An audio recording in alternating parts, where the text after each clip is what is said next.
the horse with the dropped shoulder named Eileen, and what lane do you get out of to address the issues between the trainer and the rider or the owner or the trifecta of? At this point, I have talked with the instructor. When I saw what I thought was going on from what the horse was telling me, and understand it didn't move it, she was standing in the ties, and I just watched her pick her foot up and down and how it loaded and all this sort of deal, and took a little bit of a close look. And then I just walked around the corner to the arena and asked the trainer, says, hey, this horse dropped its shoulder.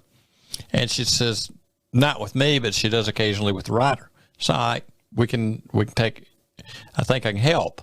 Let me know what's going on. So I've not spoke to that rider, but I would be quite happy to have the rider right there when it was going on. I mean, most of the time in a performance barn situation, I'm dealing directly with the trainer or the vet, and not that we do not want to deal with the rider, but as far as if the rider is having a problem with their seat, with their hands, with their legs, whatever it is, the trainer is the one that's taking care of that. If the horse is wobbling out from under them, if I can keep the horse up under them, that can make that whole situation a little better because they're not losing their seat. Now, I know there are some times that when you walk into a barn, you're doing, anywhere from, our couple horses that we have here to 50 horses. Actually, not that many, but it sounds good. But no, I mean, but you do deal with multiple horses in a barn. Right. I think there's one place that you go to that you do 14 horses.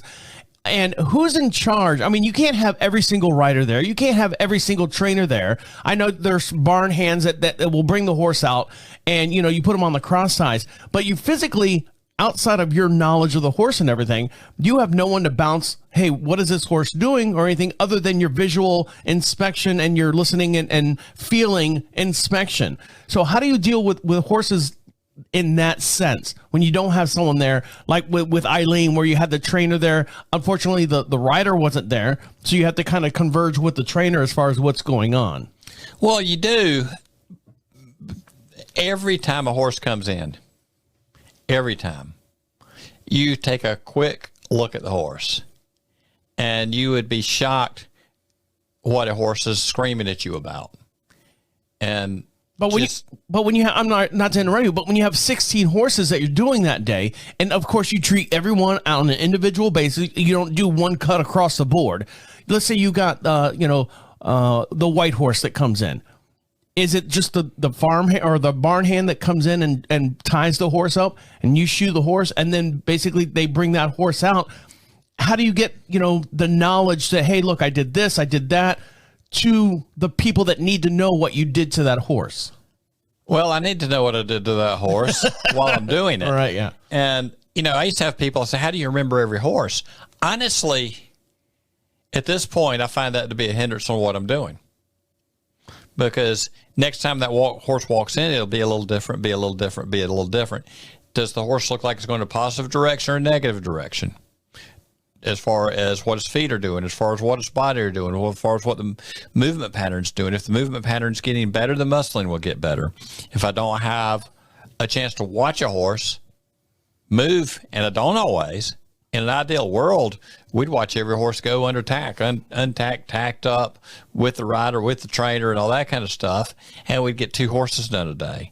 And I'm fine with that. How much do you want to pay me to shoe your horse? Right, I got to do something there. But I will, the trainer says, you need to take a look at this. When I say, yes, I do, and we take a look at it. And I thank him for asking me to do that. I didn't know if you had like a report card or anything that you would do or make notes or something. There are people that do. Mm-hmm. I never have. Because it's all up here. It's like it's still trapped. Right. No, it's not, actually. And somebody asked me, said one time, how do you tell what you did on the horse last time? Might be a little different. Well, then how do you tell what you're going to do? I said, I don't try to remember it. Well, how do you do this? Well, square is always square. Level is always level. And the earth is going to spin and the sun's going to rise. Spin. So is it or is it not? Is it or is it not? And and if it is, if something's a little off, then you got to go, why? And you start looking real fast and you answer your whys. And then you start to sudden decide where the force is coming from. And then you adjust and go. And you do that on every horse that comes out. And it's just an automatic reaction. And, I don't keep notes, because every time what I'm going to do is a little different. There was a guy that was watching me that he was a trainer, and he used to sit there and intentionally watch me. He said, I don't understand. I said, what's that? He said, every foot you trim different. I said, not really. He said, well, I see what you're doing. And I said, what I'm doing is, if the feet are growing differently and you trim them all the same, you end up further and further out on different. What I'm doing is I'm following the same set of guidelines. I have to do different things to get there. And I have to do something different on every horse I see. It's always a little different. All right, guys, make sure you follow us over on YouTube as well.